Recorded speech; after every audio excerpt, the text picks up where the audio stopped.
नमस्कार विद्यार्थियों।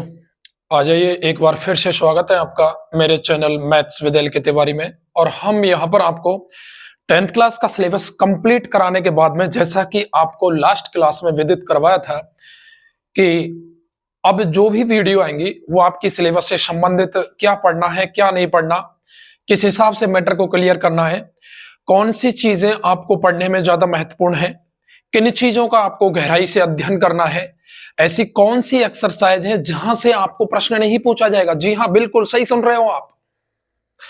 ऐसी कौन सी एक्सरसाइज है, जैसे आपकी 6 एक्सरसाइज है, 6.1, 6.2, 6.3, तो इन तीनों में से ऐसी कौन सी एक्सरसाइज जैसे प्रश्न नहीं पूछा जाएगा और ऐसी कौन सी है जहां से प्रश्न पूछने की सर्वाधिक संभावना है, उन्हीं पर चर्चा करेंगे इस पूरी क्लास में। हम पूरी एक्सरसाइज पर 1 से लेकर 14 तक कौन सी प्रश्नावली कितने नंबर की है, छोटे प्रश्न कितने पूछे जाएंगे, बड़े कितने पूछे जाएंगे, कौन सी प्रश्नावली में से बड़े प्रश्न पूछे जाएंगे।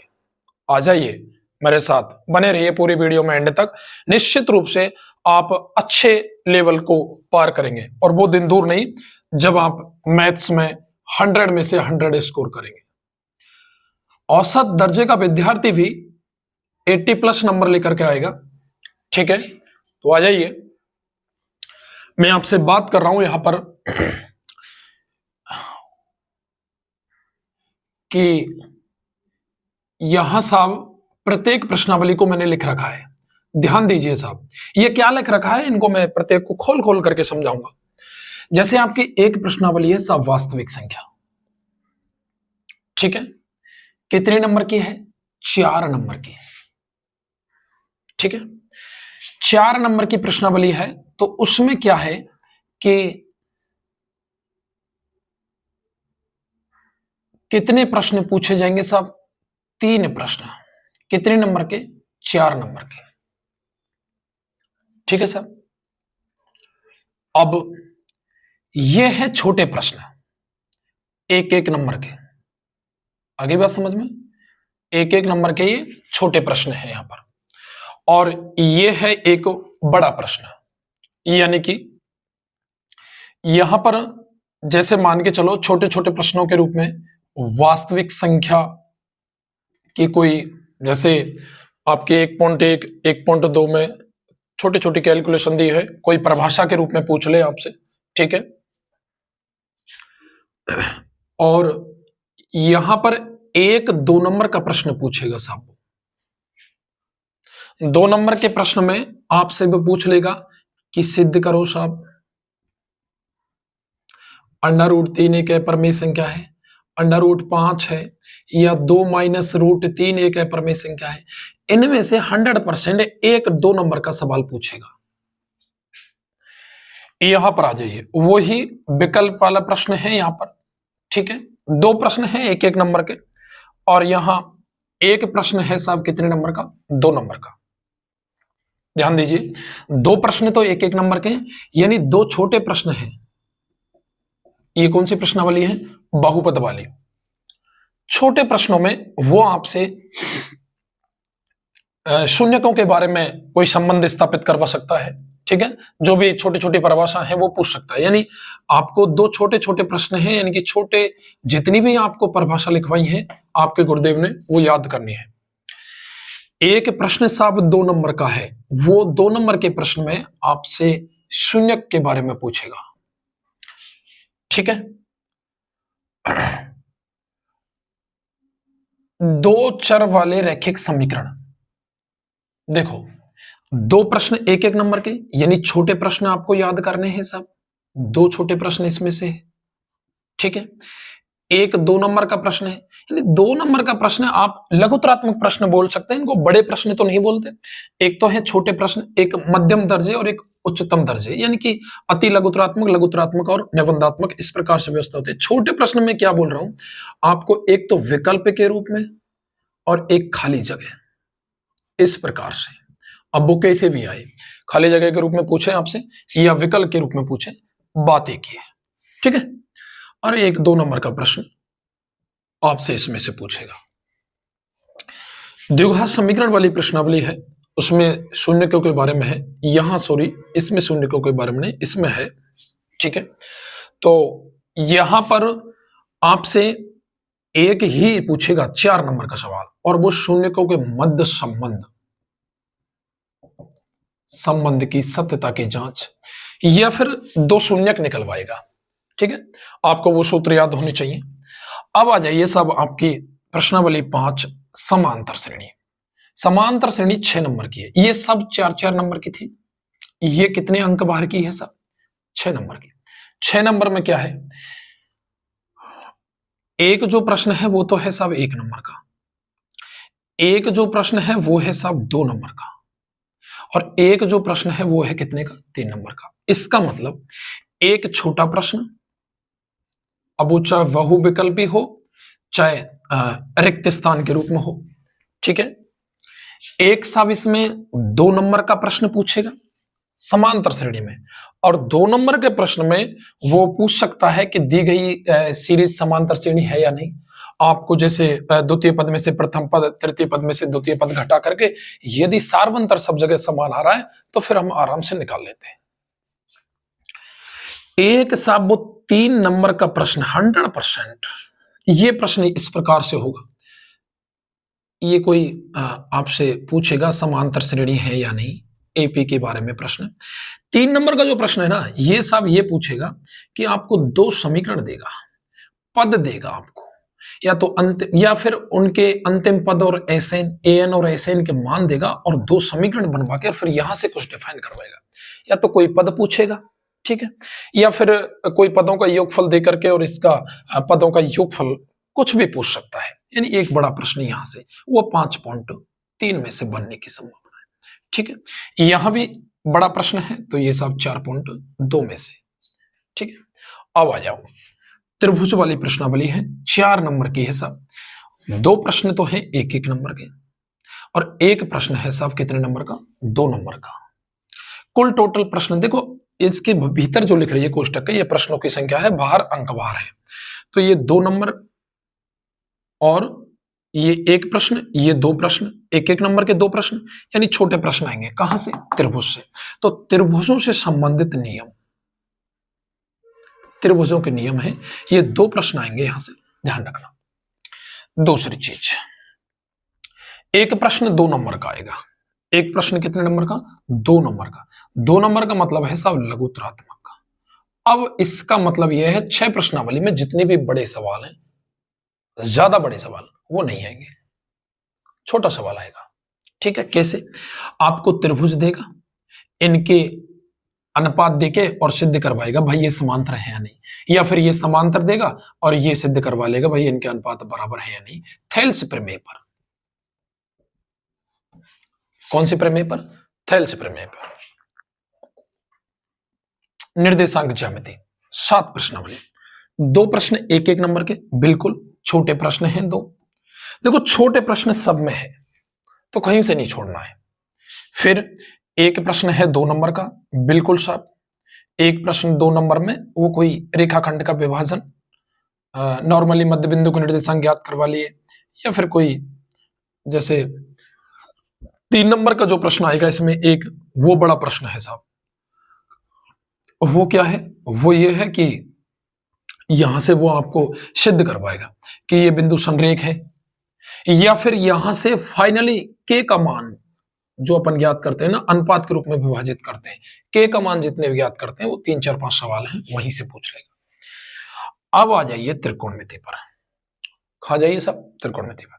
त्रिकोणमिति में 2 प्रश्न तो 1-1 नंबर के हैं, ये वो हैं जो आपसे या तो निष्पत्ति पूछेंगे direct, sine square theta plus cos square theta बराबर क्या होता है, कोई निष्पत्ति पूछ ले, या फिर आपसे कोई ऐसा छोटा प्रश्न मान पूछ ले किसी का, कोई भी त्रिकोणमिति में। एक प्रश्न 2 नंबर का आएगा, ये 2 नंबर का प्रश्न वो होगा साहब 2 नंबर का अति लघुत्तरात्मक, क्या लघुत्तरात्मक बोल सकते हैं इसको। ये 2 नंबर का वो सवाल होगा कि आपके कोई निष्पत्ति दे दे और वहां जैसे sine square 30 plus cos square 60 इनका मान निकलवा ले। एक साहब ये 4 नंबर का जो प्रश्न है ये 100% आपके 8 पॉइंट जो लास्ट की 4-3 जो भी है उसमें से आएगा, और उसमें से √1 plus sine upon 1 minus sine वाला ये सवाल तो आप लगा ही लेना। वैसे मैंने क्लास में जब भी मैंने आपको YouTube पर वीडियो डाली है इनसे संबंधित, बता रखा है प्रत्येक प्रश्नावली में, फिर भी मैं आपको आज अंक विभाजन के हिसाब से बता रहा हूँ।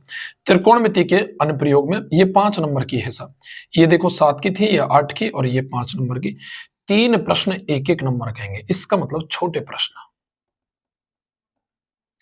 एक प्रश्न आएगा साहब 2 नंबर का, वो 2 नंबर का प्रश्न आपके ज्यादा बड़े नहीं, जो 2-2 समकोण त्रिभुज बन रहे हैं, इतने बड़े सवाल नहीं। नॉर्मली जैसे आंधी से एक पेड़ टूट जाता है, वो कौन बना लेता है, इस प्रकार से छोटे प्रश्न आएगा, ज्यादा बड़ा सवाल नहीं।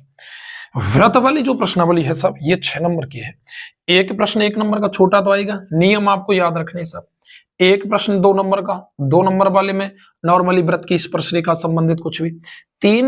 एक प्रश्न जो 3 नंबर का है वो सब, इसमें 2 तो प्रमेय है, 10.1 और 10.2 जो सिद्ध करवा रहा है, ठीक है। एक जैसे चक्री चतुर्भुज है, इसके व्रत के भार और इसके समकोणों का योगफल 180 होता है, इस प्रकार से सवाल है उसमें। या फिर व्रत के भार स्थित बिंदु से खींची गई स्पर्श रेखा की लंबाई बराबर होती है 10.1 या 10.2, कोई सी प्रमेय है। इनमें से 3 नंबर का कोई ऐसे 2-4 सवाल जो मुश्त लगा रखे मैंने, वहां से पूछेगा, बड़ा सवाल है साहब 3 नंबर का इसमें। व्रतों से संबंधित क्षेत्रफल 11 जो प्रश्नावली है, इसमें देखो 3 प्रश्न 1-1 नंबर के, ठीक है, और एक प्रश्न कितने नंबर का, 2 नंबर का, ठीक है। तो ये 4 प्रश्न हो गए, कितने नंबर के, 5 नंबर के। कितने नंबर के, 5 नंबर के। 3 प्रश्न तो 1-1 नंबर के, 3 नंबर ये और 2 नंबर का 1-1 नंबर का, यानी कि ज्यादा अंक बाहर है इसमें। तो ये प्रश्नावली है व्रतों से संबंधित क्षेत्रफल। आप ध्यान रखना, आपको इसमें से 100% एक ऐसा सवाल देगा वो, कि वो थीटा कुछ बता देगा, त्रिज्या कुछ बता देगा, और त्रिज्यखंड का क्षेत्रफल का सूत्र लिख देगा। जैसे थीटा बराबर पी लिख दिया, क्यू लिख दिया, त्रिज्या उसकी उसने एस पी जो भी है कुछ भी मान ले, तो फिर हमारा सूत्र होता है pi r square theta upon 360। R की जगह जो वो आर मांग रहा है वो रखना है, थीटा की जगह वो जो थीटा मान रहा है वो रखना है, फिर सूत्र क्या बन रहा है उस पर लाना है। हालांकि वो पाई आर स्क्वायर थीटा अपॉन 360 इस प्रकार से देगा आपको, इसलिए बोर्ड क्लास में पूछा गया है सवाल, फिर पूछेगा, क्योंकि गलती होने की संभावना होती है। आपको ध्यान नहीं रहेगा कि आर क्या रखना है, थीटा क्या रखना है। मैं बार बार चेता रहा हूं आपको, फिर भी गलती करोगे आप लोग। ये सब इसमें से 1-2 नंबर का सवाल है, नॉर्मली छोटा सा सवाल पूछ लेगा, तो यहां से छोटे ही सवाल है, बड़ा सवाल कोई है नहीं। 12 प्रश्नावली है, पृष्ठीय क्षेत्रफल आयतन 6 नंबर की, सब छोटे छोटे सवाल हैं सारे। 6 प्रश्न, यानी कि यहां से बड़ा सवाल नहीं बनेगा फाइनली, पृष्ठीय क्षेत्रफल और आयतन में से कोई बड़ा सवाल नहीं है। सांख्यिकी वाली जो प्रश्नावली है, 6 प्रश्न 1-1 नंबर के, यानी कि जितने भी छोटे छोटे चीज हैं, जितने फॉर्मूले लिखाए, वो सब आपको याद होने चाहिए। एक प्रश्न यहां से 3 नंबर का आएगा साहब। 3 नंबर का वो सवाल होगा कि आपसे एक आंकड़े दे करके वो माध्य ज्ञात करवा लेगा, ठीक है, अलग से कोई आंकड़ों की माध्य का कोई बहुलक, उस प्रकार से एक प्रश्न 3 नंबर का ऐसे पूछा जाएगा। एक जो 4 नंबर का है वो आपको सबको पता है, वो सब जोड़े में पूछता है, माध्य माध्य का बहुलक, माध्य का बहुलक माध्य, कोई से भी 2 पूछेगा आपसे। और माध्य की तो वो विधि भी नहीं देता, आप प्रत्यक्ष विधि से निकालते हो अक्सर के। वैसे मैंने पद विचलन विधि भी कराई हुई है यूट्यूब पर, और आपकी कल्पित माध्य वाली जो विधि है वो भी कराई है। प्रत्यक्ष से तो करवाई रखे हैं सब सवाल। अब लास्ट में आती है प्रायिकता, वो 4 नंबर की है साहब। 4 प्रश्न 1-1 नंबर के आएंगे, ठीक है। तो ये 4 नंबर के 4 प्रश्न हो गए, छोटे छोटे प्रश्न। यहां से हालांकि 2-2 नंबर के कभी कभी 2-2 सवाल पूछ लेता है, तो यह प्रश्नों की संख्या कम भी हो सकती है। ये 53 प्रश्न 80 नंबर के, 53 से डरना मत। पहले प्रश्न में 10 प्रश्न आते हैं, दूसरे में 6 खाली जगह, तीसरे में फिर 10 से 12, ये लगभग इतने आते हैं।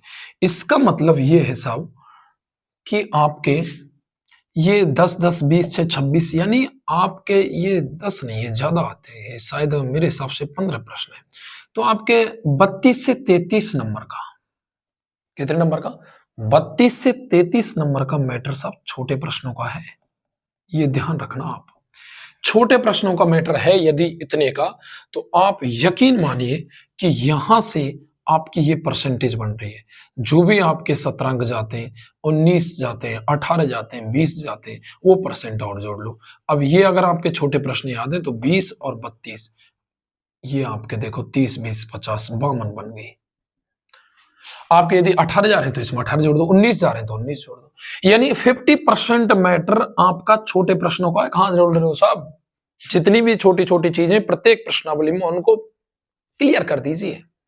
मैं फिर कह रहा हूं कि आपके जो भी मैंने इसमें सिलेबस का विश्लेषण किया है पूरी वीडियो में, आपने यदि ढंग से पूरी वीडियो देखी है मेरी शुरू से लेकर के और अब तक की, एक एक चीज क्लियर हो गई होगी कि छोटे प्रश्न कितने हैं, बड़े प्रश्न कितने, कहां से प्रश्न पूछा जाएगा, कौन से पॉइंट में से पूछा जाएगा।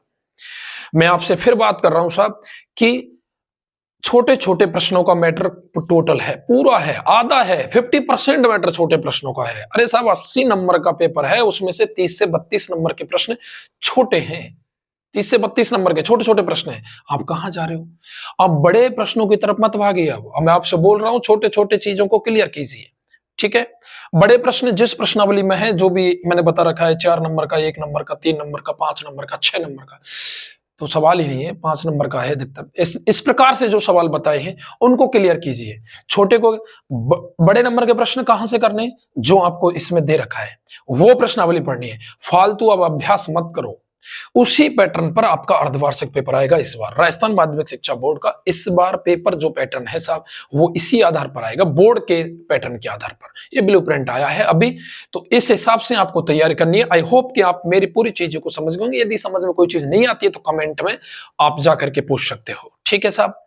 धन्यवाद साथियों, बने रहिए मेरे साथ और मेरी शुभकामनाएं आपके साथ है। अर्धवार्षिक एग्जाम आपके मेरे हिसाब से अच्छे जाएंगे और उसी हिसाब से आप वार्षिक एग्जाम के प्रिपेयर करेंगे। बने रहिए मेरे साथ। अब मैं प्रत्येक प्रश्नावली में से आपसे बात करूंगा कि इसमें से कौन से प्रश्न हैं जो पढ़ने हैं और कौन से नहीं है जो नहीं पढ़ने हैं। ठीक है साथियों, धन्यवाद। जय हिंद, जय भारत।